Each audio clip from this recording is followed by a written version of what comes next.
أعوذ بالله من الشيطان الرجيم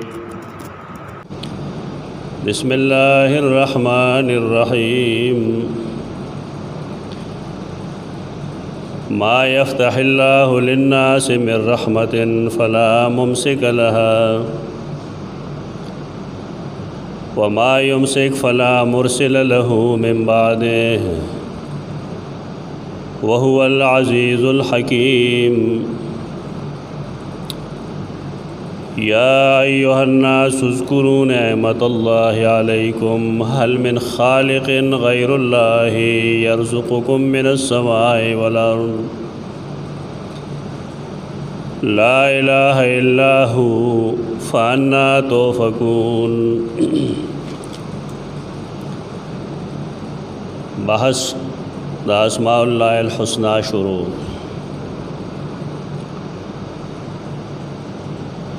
ننوا منگا بحث کو دو اللہ دے اسم الفتاح نا الفتاح تدے مصدر فی تی او حید فتح فتح یو مفہوم خدائی چه بند سیز بند کلاول بندش ختمول پیچیدگی لرے کول او د پیچیدگو مشکلات و ازالہ کول تو دے دا پارا دا فتح لفظ استعمالی گی قرآن مجید کی بیا ازالات دو قسم دا کلاول دو قسم دی یو آغی چاگا انسان تا پا نظر رازی انسان اغوینی سترگ باندې دغه ادراک کې دیش لکه دروازه کلاول فتح الباب ولو انا فتحنا عليهم ولو انا فتحنا عليهم بابا من السماء فتح الباب دروازه کلاول څه مطلب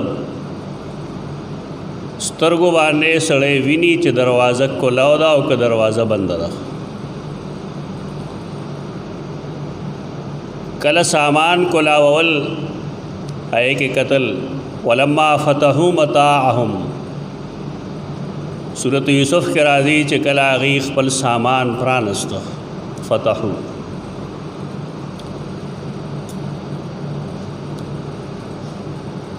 قرآن مجید کے دا اللہ صفت الفتاح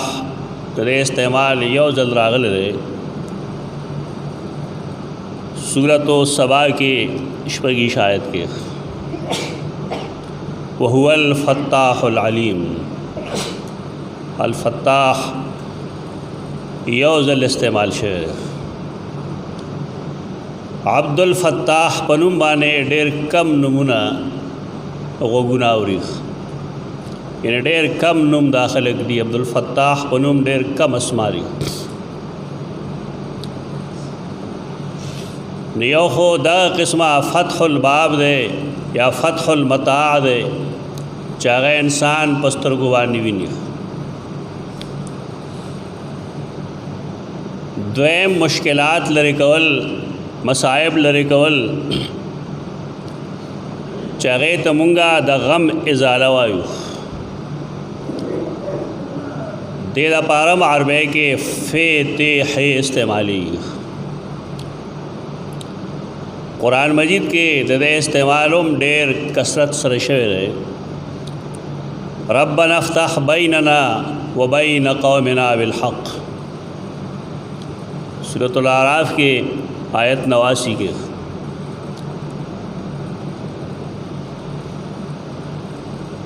جنگ کے امن راوستل او جنگ کې مسلمانانو لبره ورکول د مسلمانانو مشکلات ختمول د فتح ویګن د سورۃ الفتح لمبنه آیت کریمه ده انا فتحنا لك فتح مبینا دغلته کې فتحنا لك فتح مبینا نه مراد سری مشکلات ختمول فتح مکی سرا د رسول الله صلی الله علیه وسلم مشکلات ختم شو. مسلمانانو ته لار آزاد شوي. څوک چې براتل مکی ته، څوک چې براتل مدینه ته، هغه مشکلات ختم شو. سورۃ الصف کې مرادی نصر من الله وفتح قریب. دلته فتح د مشکلاتو د ختمولو د لپاره قرآن مجید استعمال کړی.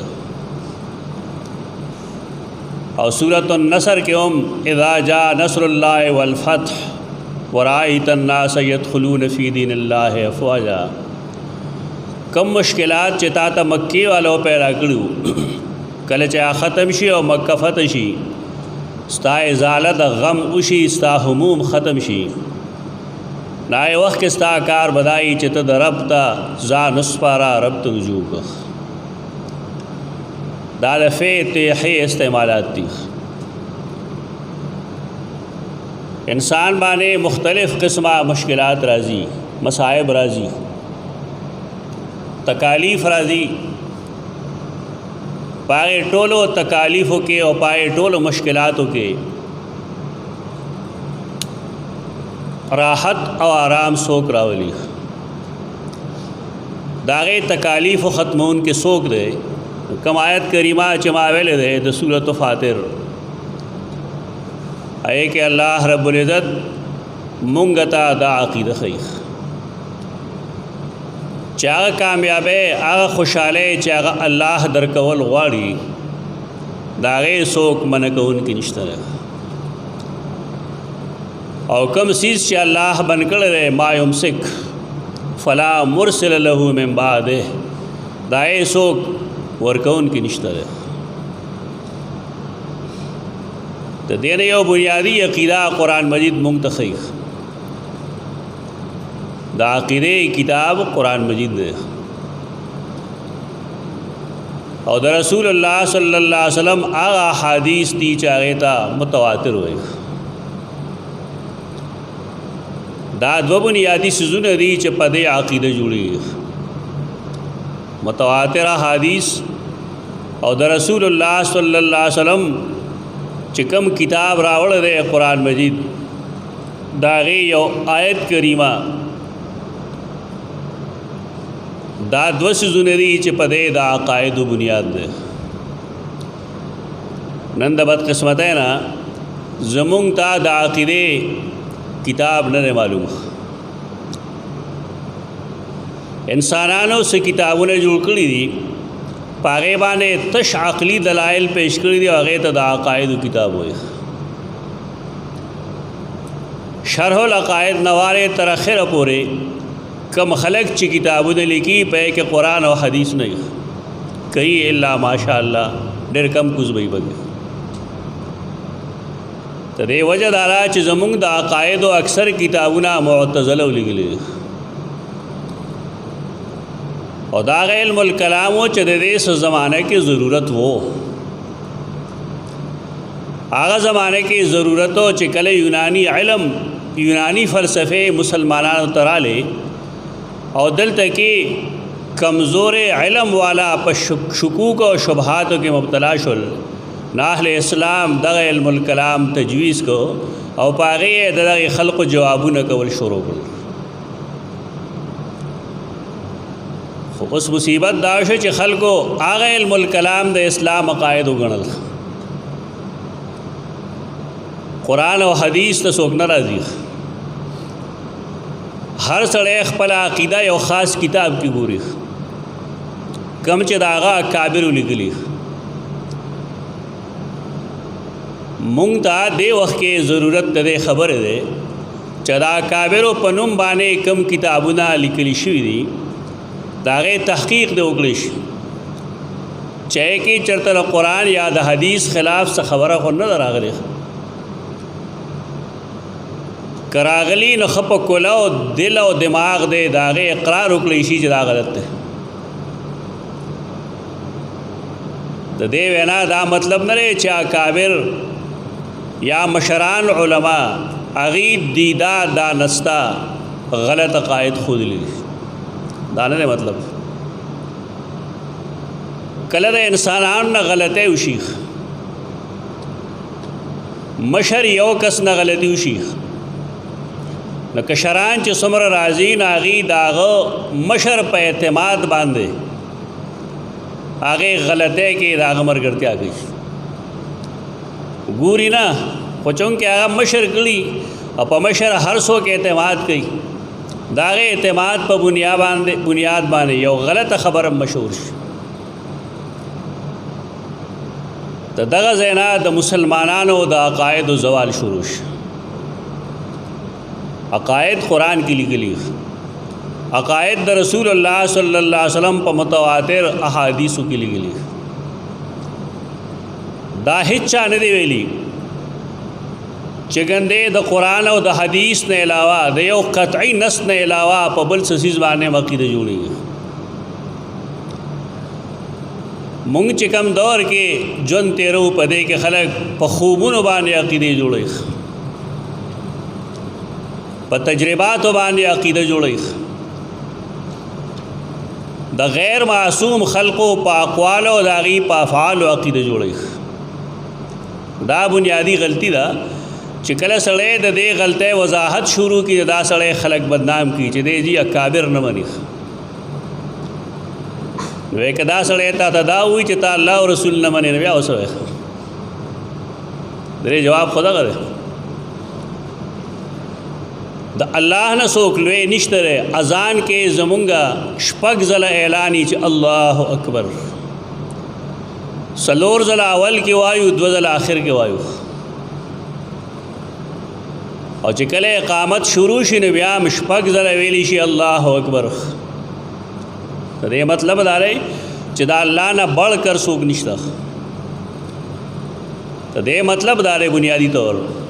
چې هر هغه څیز به دیني کم چې د الله په کتاب کې لیکلی دی،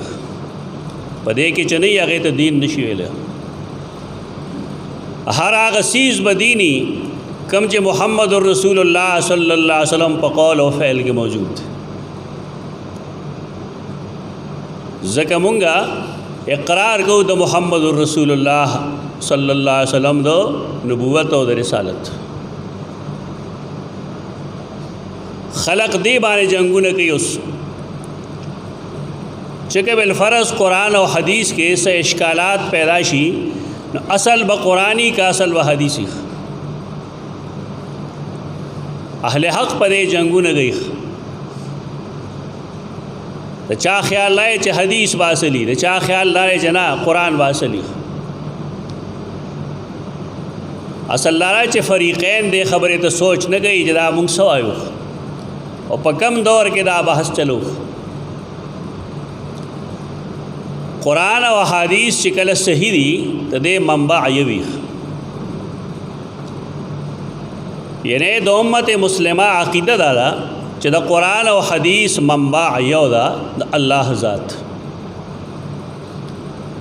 رستو معتزله او دې کې اختلاف کړی دی، هغې د احادیث منبع د الله ذات نه ګڼي. اهل سنت والجماعت کې دا چې عقیده نه ده پاتې شوې، دا د معتزله او خیال دی.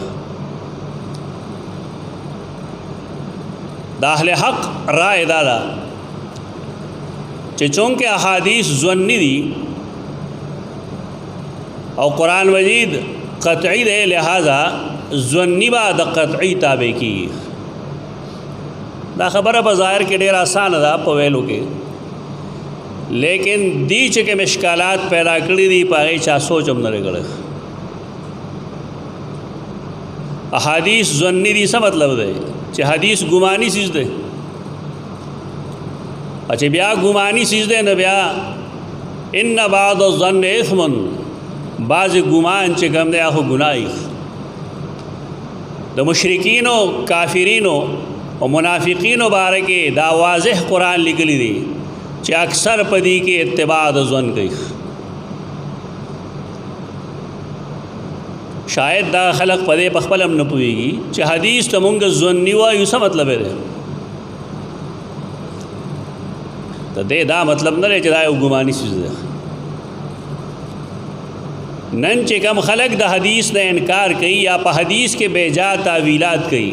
هغوی د سر نه د ظن په لفظ پوه شوي نه دي. ابن تیمیه رحمه الله یو قاعده لیکلې ده خپل مجموع الفتاوی کې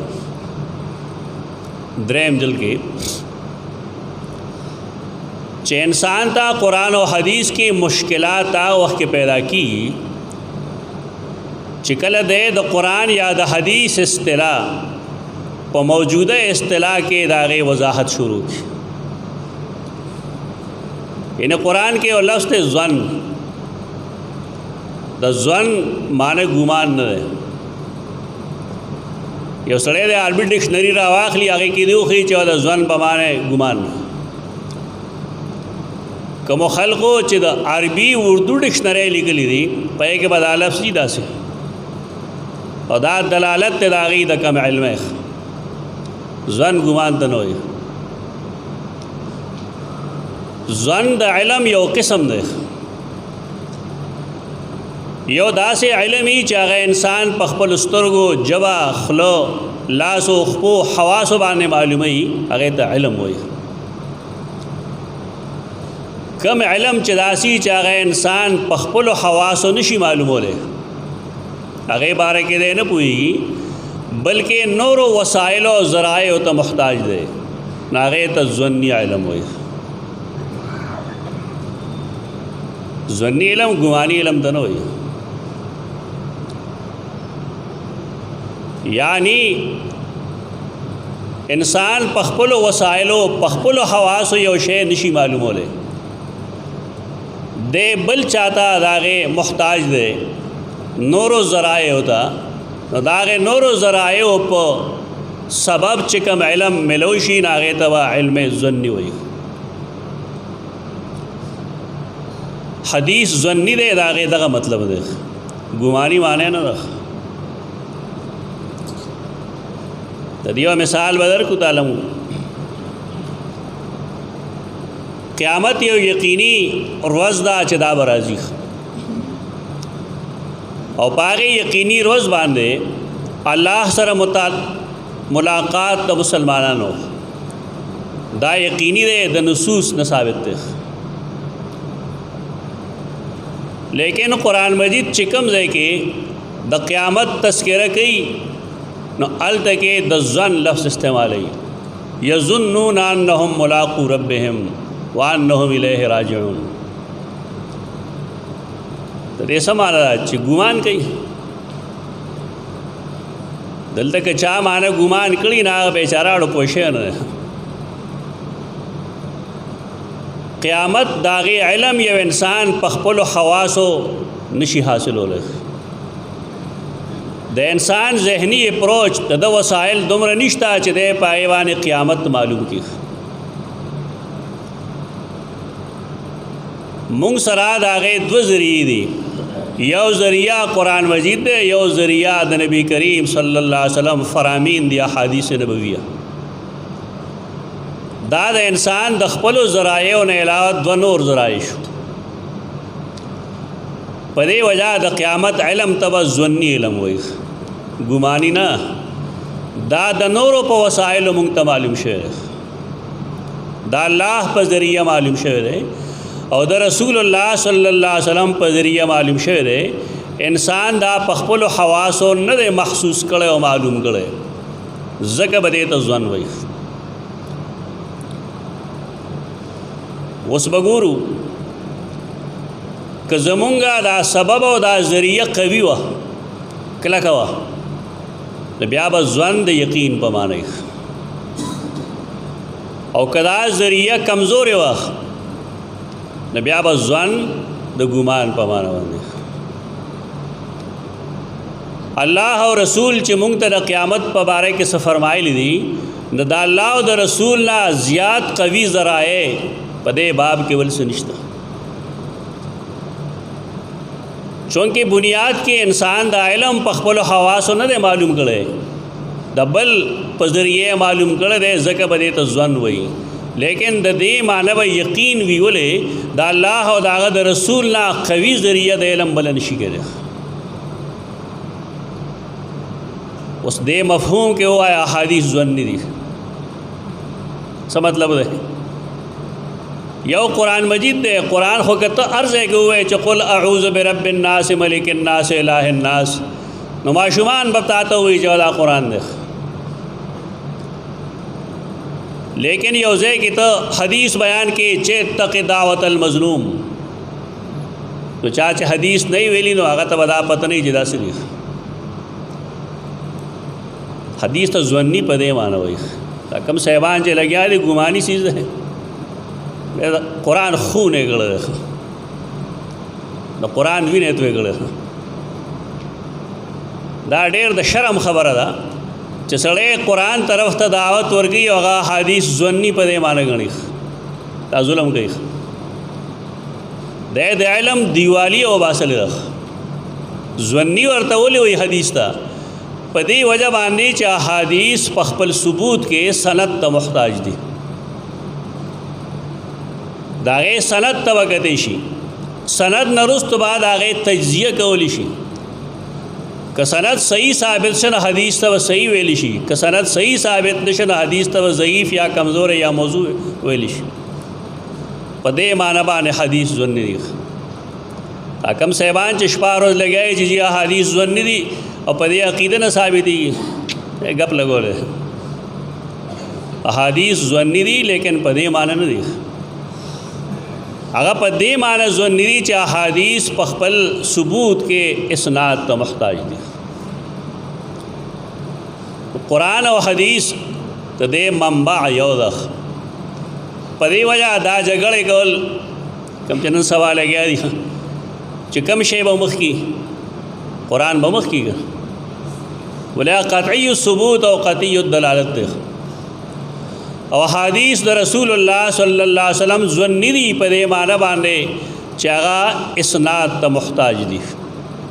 د سند په بنیاد باندې فیصله کیږي نو دا خو لازم ده چې د حیثیت دویم شو دومره دا چې د دې دواړو میس کې د اجمال او د تفصیل یو رشته ده د قرآن او د حدیث په میس کې د متن او د تشریح او د وضاحت یو رشته ده دا قسم خبرې نه دي پکار چې دا قرآن د حدیث خلاف ده یا حدیث د قرآن خلاف ده نه قرآن د حدیث خلافی او نه حدیث د قرآن خلافی دا د انسان ناسمجی یا یو حدیث هغه چا وضع کړي دروغجن روایتي هغه ته خلاف ویل شي صحیح حدیث چرته د قرآن خلاف نه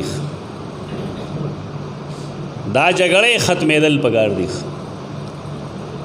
قرآن او حدیث نه منتدا معلومه ده چې هر چیز ورکون کې فتاح د هر چیز الله ده الله چې کوم چیز درک دا څوک لري کول نشي او چې الله څه شی نه درکړي دا غي ورکون کې څوک نشته مشکلات څوک حل کوي هغه الله حل کوي کیسه بیانې خلک دروغجن قصه به وي چې تورته غلطي قصه مګو او تا ته به قرآن او حدیث کې هم قصه لیکلي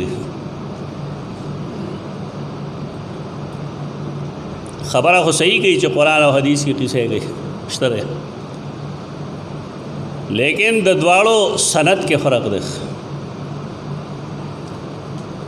یو سړی فاسق فاجر کذاب دروغجن هغه یو قصه وکړه آیا قصه قابل اعتماد ده قرآن چې کومې قصه کوي نو دا قرآن الله کړی دی کبل چا کړی الله خو مرکز د علم دی کومه قصه چې هغه کوي هغه سل پسلو کې ټکی د رسول الله صلی الله علیه وسلم په صحیح حدیثو کې چې کومه قصه دی هغه سل پسلو کې ټکی دی لیکن اختلاف نشته اختلاف په دې کې دی چې دا خلک کومې قصه کوي دا موجوده د دې حیثیت تزانه به یو کیسه جوړه کی سړی به چرته کې قبله ته نه مخ کړي اب یو دروغجن کیسه جوړه کی خلک به سر سانډي را سانډي بیا پاغي عقیدم جوړي داغه مطابق د عمل جوړولو کوشش هم کوي دا بنیادی غلطه دی دې طرف ته نو مور دی صحیح لارې ته لړ شیخ زتاته یو صحیح کیسه کوم اور آگا صحیح قصے صحیحینوں کے موجود دا बल्कि दागे ने अलावा द हदीस पर हर किताब के वो मौजूद है इंशाअल्लाह।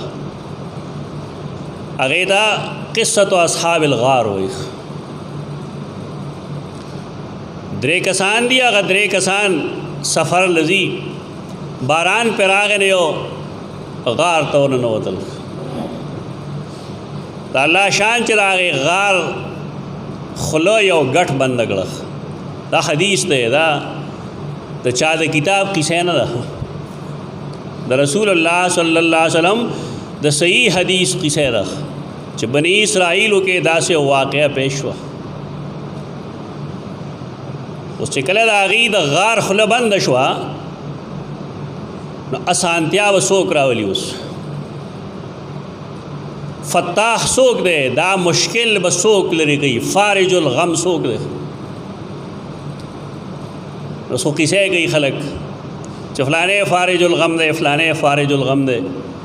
अल्लाह बिल्कुल ये कड़े प्री खेरे च गंदे अल्लाह मुश्किलात हल गई नागद्री वाल योबल सरसला उकड़ा चिराजे च अल्लाह ना दखपलो नेको अमलनो पो वसीला वाले दुआओं को देने में चला चा ज़ात पो वसीला दुआओं को दखपलो नेको अमलनो पो वसीला दुआओं और वजह दारा चे दे मुश्किल ना सेवाद अल्लाह न बलसोक खलासऊन के निजात रागून की निश्ता आयो पके दुआ शोरोक चे या अल्लाह ता तपत रहा च जमा तरे उलुआ और जमा गे सरा मुआशक़ा माँ वागे तो डीर करते दावत वर्गो च पैसे वाला माँ सर जिनसी ताल्लुक़ कायम का खाना रजा यौजल अगल्लू की तंदे प मखा अगस्ते वा नुमाते उवेल चले के पैसे कर्ज रा का नुमा पदे शर्त वर्गले जब अखपल मख तासर तोरुम अरजाशवा वो चिकल जक्कीन आस्तम दागे मखिता नागे मातवेल दा अल्लाह बंदा अल्लाह नो यरेगा जमा द गुरबत और जमा द कमज़ोर न गलत फ़ायदा वो अखलिख नागवी ज़पास दम या अल्लाह स्ताद यरिख देखिए मुंग तस तालीम दे तरबियत दे देखिए तालीम दारे चरचा द गुरबत दागद आजज़े द तंगे न गलत फ़ायदे माखला जमुंग खलक खगूरी चिरे फलान की सर यो गड़ेरा तो दे 2000 रुपये कीमत थे बाज़ार के खुदा सड़े पर 200 रुपये खर्च नार सड़े मंड किनारे पर 200 रुपये वाखली तो फदी इस्ताब दे मुसलमान ता मुसलमानी दा यो सड़े दे 16,000 रुपये गड़े पर 200 रुपये वाले खर्च खुद वो वजह के देशी या बद अगलाई और या बदा बंदा मजबूर है चो सड़े दागे न फ़ायदा अखली तो दा हदीस दाग मरगरत्या कई कदागत तनकीद कई डे लुए लुए खलक मुंग लीदल रहे ताशे में डेर अर्जान मंतुले असड़े मजबूर हो तो चाद मजबूरे ना गलत फ़ायदा गस्तल दा जमुंग द नबी करीम सल्लल्लाहु अलैहि वसल्लम तालीमात न दी किसे किसे दपारा मकवा किसे दी दपारो के जमा दपारा पदे के सब तरगीब देख डेर खलकी अगा बसोई चिदगशान हालात पेश यो सड़े दा कारून की गना दे बसोई इजला वही दानन डेर खुद सर खलक लग गया इधर से वेना वलीउल्लाह वही दा अल्लाह ने कान बंदगान ननम डेर शतरे दा कम सड़े भी चिनिश्ता दे खपल जान भी नहीं असल खपल दिमाग लुस्तल दे शुरू की प्रीदी अगर खपल दिमाग रतब दुनिया के डेर ने कान खरिश लाखोल मरो यकीस वाला नफ्सी दे हर सड़े बल पजान बान कियास कई चीज़ों के फलाने फलाने गुनाह को लिहाजा फलाने बेम गई नरम दा से खलक शतरे दा नामुमकिन न दा जक दा कसान दा आम खलको कदी शमेर पावलियाओ के नो दा अम्बियाम नो د چې دا دعا وکړه ګټ لږ غوندې سرکه شو وخوځېد دي ته انور ښکاره شو. د هغې بل دعا شروع کړه چې ربه تا ته پته ده چې ما سره یو مزدور کار کو، ما هغه له ماښام د هغه پیسې ورکړې خو هغه ناراض شو مانه لاړو. ما وی چې دا سړی خو نشته دا پیسې ما سره دي هسې پرتې دی کې به زه تجارت شروع کوم. هغه ما لګولې تر دې پورې چې هغې باندې ما بې شمېره ځمکې واغستې، ګډې بیزې مې واغستې، فصلونه شو. بیا هغه کلي کې نه راتلی نو ما صحرا کې هغه استوګنې دپاره وپرېښودې. ډېره موده پس هغه راغی نو ما ته ویل د الله بنده تا سره ما یو ورځ مزدوري کړې وه، ما له خپله مزدوري خو راکړه اوس. زما چې یقین راغی چې دا هماغه سړی دی نو ما باربو ته ورته مې ویل دا ټول ستا دي، دا ځمکې دا پټي دا چیلې دا بیزې دا ګډې دا ټول ستا دي. هغه ما ته وی ما پورې مه خانده، زما خو د یوې ورځې مزدوري وه. ما ورته یې خندا نه کوم بلکې دا ستا مال دی دا مثمر شوی دی دې کې الله فایده چولې ده. دی چې ووی هغه دعا وکړه ربه که دا کار ما ستا د رضا لپاره کړي دا ګټ لرې کړه. بظاهر څه اسباب شته دی ګټ به څوک لرې کړي، کرین نه بغیر ګټ لرې کېدی شي، خو الله فتاح دی که مشکلات لرې کوونکی دا الله ذات دی، بے اسبابو کار کوونکی الله دی هغه ته فتاح وایي. دی کې د دویم قصې کې موږ دپاره څه عبرت دی هغه دی کوم چې نن مسلمانان په هغې ډو عمل نه کوي. یو غریب مزدور کار به ورسره کار وکړي یو ورځ دوه ورځې درې ورځې نو بیا به دی د خپلې مزدورۍ لپاره سپلیش لګي هغه بس دا مسلماني ده. یو سړی چې دیاړ مار دی هغه د ورځې دیاړي ونه ګټي د هغه بچي ډوډۍ نشي خوړی. انسانیت څه شته د خلکو مسلماني خو لرې څیز دی. دې قصې کې عبرت دغه دی چې د چا مزدور د دیاړ مار خوراک مه کوه د هغه پیسې مه خوره. دې سره ګوتې موتې مه ماتوه دا غریب خلک دی زیاتې کوي ډېر دیاړ مار هم زیاتې کوي مونږ وینو. لیکن د یو سړي د زیاتی وجہ څه مجبوري که سړی هغه مجبوري وویني نو شاید چې دی معاف کړي. د دې نه د هغې د ظلم حوصله افزایي نه ده مراد، خو چې مونږ ته پته وي چې دا سړی دا زیاتې ولي کوي نو شاید زمونږ رویه کې لږ فرق راشي. دا یو نیک عمل دی په دې باندې الله ګټ لري کوي. خدا نیک عمل دی مونږ له نیک عمل څوک کوي زموږ خو اسانه خبره ده یا الله د پلان کې په وسیله زما را کار وکړي اسانه خبره ده بس د یو نیک سړي نوم واخله چې په هغې کې د عمل ضرورت نه دا خو هر څوک کوي. زه دلته د هغې د جواز او عدم جواز نه بحث نه کوم خو خیم دا چې دغه ډېر اسان کار دی ګران کار دا دی چې انسان په خپله نیک عمل وکړي او د هغې په وسیله د الله نه سوال وکړي. قرآن او حدیث کې آواز دغه دی وابتغوا الیه الوسیله د الله نزدېکت حاصل کړئ. عربی کې وسیله څه ته وایي نزدېکت ته وایي. دا په هغې الفاظو کې دی چې قرآن او حدیث کې یو معنی ده اوس خلک د هغې بل معنی اخلي ځکه دا ځای مشکل کړی دی موږ ته. وابتغوا الیه الوسیله دا معنی خو نه ده چې الله ته وسیله واخله.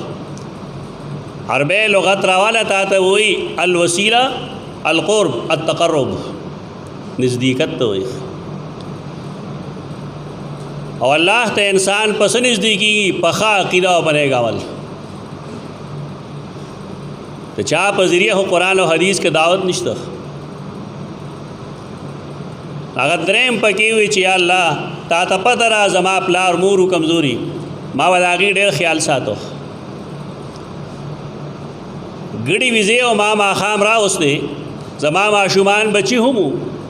لیکن ما باول پلار مور لا دا غینه پی ورکول. یو شپه عالم نا وخت شو ټولو د شیو ما ټوله شپه دغه شان تیرون کړه پلار مور غیله مې اول ورکړل بیا مې خپل اولاد له ورکړل. نو یا الله کما د پلار مور دا خدمت ستا د رضا په خاطر کړي خو دا ګټ لري کې زموږ نه. رسول الله صلی الله علیه وسلم فرمایي داغه دعا سره الله ګټ ورغړو او دا راکوس شو داغه غار نه. په دې درېمه قصه کې څه ثابت شو چې ستا پلار او مور تا ته محتاج شي نو تباہی پورې خان دی. پلار او مور تا ته محتاج شي نه ولا کور نو بس. پلار او مور د ګټې وټې نه نو بیا اولاد ناغه سوال کیا چې مال یو 10 روپے راکا او مال یو 20 روپے راکا. دا اولاد خدا مقصد نه دی.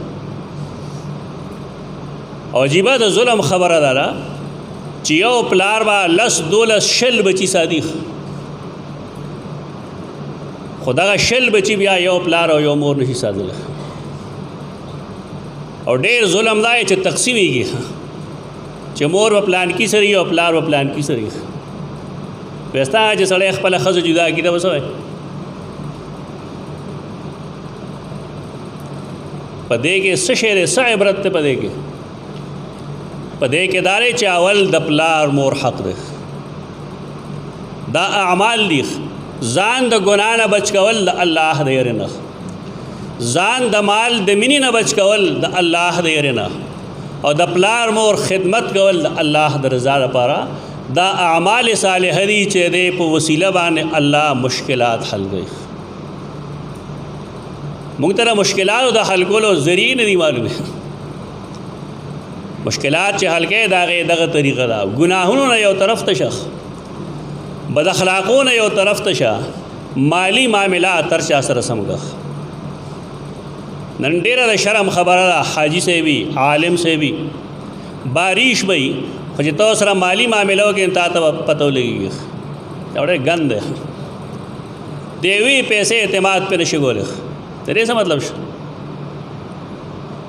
په عبادت انسان نه خلاصيږي، انسان خلاصيږي د مخلوق د حق پادایګي باندې. مالی معاملات خلکو سره سم کې د چا چې پیسې دی هغه ورکا غیلخ، د چا چې پتا پیسې دی تم ورکا کستا چاته نو مغواړه داغه تعین وکړه. مالی معاملات ډوب ساتل دا د مسلمانانو کار نه دی. او بل چې د حقوق ادایګیو کا نه الله فتاح دی. فتاح دا مطلب چې هغه بلا اسباب او تا ته لارې کولاوي. الفتاح کې دومره خوبه دی. یو شی چې کله الله نه ور کوي مخلوق هغه نشي ور کوله، او یو شی چې الله ور کوي مخلوق هغه نشي منې کوله. نو د خلکو د دې خبرو څه حیثیت ته چې زما کار کېده خو پلان کې بګې ټانګ غړاو او فلان کې داسې خو فلان کې ولا دا شی داسې ورغخ. دا د الفتاح لاندې لګوره چې دې څه حیثیت اصل کې یا هغه څه چې الله غواړي. دا یو پښتنو یو ځړه خبره ده چې عالم تقریر کو هغه دنیا کې چې څه کېږي دا ټول الله کوي. دا هغه د علم او د مشیت مطابق کېږي. یو بيدینه سړی ناواله د شانه یو لوټه باندې گزار ورغه هغه شاته وګړي دا شاو وښتم نا ملحد ورته وی چې ته 4 سال الله کې دا وښتم الله یې اپوښ هغه یې سال الله کوي. خو په دې باندې الله د باز خلکو د مخونو نه پرده لري. کله ستا گزار ماته نه را رسولې تاسو نشو مشته ما ته واغه سیز را رسی کم چې زما رب غواړي. خو ماته د 200 دشمن پدو لګي نور کم شی چې زما په قسمت کې دی هغه هیڅ څوک نشي منې کوله. دا زموږ عقیده ده. ما يفتح الله للناس فلا ممسك له. کم شی چې الله ورکوي خلقو له دا یې څوک بندونکی نشته وما یمسک او کم چې بند کی فلا مرسل له دا هغې څوک ورکوونکی نشته په خلکو دا بدګمانۍ مه کوئ چې دا کار کېده خو پلاني دا چلو کو هغه پلان یې هم نشي کولی خدا الله نه کول غوښتل په دې عقیدې سړی د حسد نه بچي د کینې نه بچي د بغض نه بچي د الله په نومونو کې اسماء الله الحسنا کې دومره لوی کمالات پراته دي خو موږ هغه سره پاره ګورو هغه وایو وظیفې سره پاره محبوب آپ کے قدموں میں یعنی په ځای دی چې موږ په هغې عقیده جوړه کړو نو په هغې باندې موږ هلکان ځان پسې راښکو په هغې پردی جنکۍ ځان پسې راښکو دا جي د دې اسم دا برکت دی دروغ مه وایه د الله نومونه مه شرموه اخر کې یو عرض کوم دا یې تعلق زموږ کلي سره دی ډیسکټاپ کې دلته یو سړی دی هغه څه کتاب دی هغه سره کتاب امین الله پېښاوري لیکلی دی هغې سړي کتاب په دې بنیاد لیکلی دی چې د احنافو په کتابونو کې بعضې غلطۍ وښیي شته دی کتابونو کې غلطۍ زمونږ اقرار دی دې خبرې په دنیا کې د غلطۍ نه خالی یو د الله رب العزت کتاب دی د بل هر چا کتاب کې خطاګانې او غلطۍ ممکن دي د دې انکار نه کوو لیکن یو سړی کتاب بار بار ګرځي او په کې لیکي چې د پلان کې ځای کې دا لیکلي دي چې کتابتکاریو کې او پیسې دی ورکړل نو څه ګناه نشته دا هیڅ چا مذهب نه دی دا چا لیکلي غلطي لیکلي اصول دا نه دي اصول دا چې علما چې کوم دي هغې نه غلطۍ کېږي هر عالم هغه غلطي کوي لکل عالم کبوا هر سړی څه نه څه ټکره خوري په دې مجلس کې څوک ای داسې چې هغه وایي زه ډېر پاک یم ما نه غلطي نه ده شوې هغې خپل ځان وښیي غلطۍ هر چا نه کېږي خو اصول دای چې کله یو عالم یو داسې غلطي وکړه چې نصوص سره متصادم ده او د هغې نه ځان ساتل پکار دي دا لازمه ده ځان به ساتو د دې نه لیکن هغې د پراپیګنډي شکل ورکول کم چې دا صاحبان کوي دا غلط کوي بیا بدقسمتي ده چې ما یادوي زه د هغه شاګرد یم زما د شي شاګرد دی یو سړی چې هغه 2 کاله یا 3 کاله مونږ جماعت کې ونه وینو دا شي شاګرد دی یو سړی چې نه قرآن ویلی دی نه حدیث ویلی دی نه د هغه مجالس اټینډ کړي دي هغه ته څه پته ده خدای یو فتنه ده د دې نه ځان وساتئ داسې قسمه خبرې الحمدلله زموږ د خولې نه نه وځي په دې مونږ پوهیو د فقهي کتابونو نه د فایدې اخیستو طریقه مونږ سوچ دله ښولې ده د فقهي کتابونه دي د فقهي کتاب دی بالفرض هغې نه مونږ استدلال کوو څه خبره ترې راخلو نو د هغې دپاره اصول مونږ ته علامه شامي دا لیکلي دي چې که د هغې د قرآن و حدیث نه څه مصدر معلومه نو ټیک ده یا کاغه د یو امام قولی د امام ابو حنیفه یا د بل امامي یا د بل امامي هم ټیک ده که د هغې نه ښکته د چا خبرې نه مونږ په هغې باندې نه مذهب بدنامو او نه په هغې باندې علما بدنامو دا د یو انسان خپل یو ذهني اختراع ده او دا ممکن ده چې چا غلط نسبت کړي نو دې پراپیګنډې پسې مه ځئ دا محض څه بعضې شیطانان یې هغې د انسان بدنامول غواړي چې راشه دا سړی څه طریقه باندې را ایسار کو توجه هټو شي توجه هټاولو دپاره زه به کلي کې انشاءالله یو 2 کسانو ته دا ذمہداري سپارم بیا چې هغې سړی پوهېږي په خپله ژبه باندې لکه دا غلط کار دی چې یو سړی ستا ملګرتیا نه کوي ستا استاد نه دی کتاب د هغه نه دی او بیا غلطي دا کوي چې هغه زما استاد محترم شیخ سید عبدالسلام رحمت الله تعالی علیه هغه بدناموي په دې باندې چې دا هغه وایي انا لله و انا الیه راجعون دا ظلم دی دا غلطۍ دي موږ د هیڅ چا د هیڅ غلط چیز ملګرتیا نه کوو هر چا چې لیکلی دي غلطي لیکلی دي بکواسي لیکلی دی که دا د هر چا فقه کې غلط دي لیکن د دې دا مطلب نه چې زه دا وایم یا زما استاد دا وایي عبدالسلام یو سړی و دا جدا چې خلق نه پیژني مونږ الحمدلله هغه پیژنو. د چا د پراپیګنډې نه متاثر کېدل یا هغه بدنامول هغه اوس الله له تله دی. او دا کم خلق چې نن خبرې کوي انشاءالله که الله مونږ بوځي یو ځای یمکن تاسو به ووینئ چې د هغه لاس به یو انشاءالله دی ګریوان به دا شیزونه په هغې کې نه وو. زه پېژنم دا د پراپیګنډې ژبې دي، د چا چا خوله به سړی بندوي. مبارکیف دا دروغ دي. د دې خبرو دا مطلب نه چې هغې سړي سره مونږ څه دښمني وکړو. اپو یول پکار دي چې دا بکواس مه کوه. او دا خبرې نه زما دي او نه زما د استاد دي. چا چې لیکلي دي هغه زه پېژنم، نږدې نه پېژنم. که دی غواړي نو زه به هغه د سوال جواب وکړم آرام شیخ، او انشاءالله دی به یو څو څپېړې هم وایي. علمي خبرې علمي میدان کې کېښودل پکاري. دا نه چې یو سړی هغې له پراپیګنډې نوم ورکړي او هغه خورول شروع کړي. اقول قولي هذا استغفر الله لكم ولسائر المسلمين.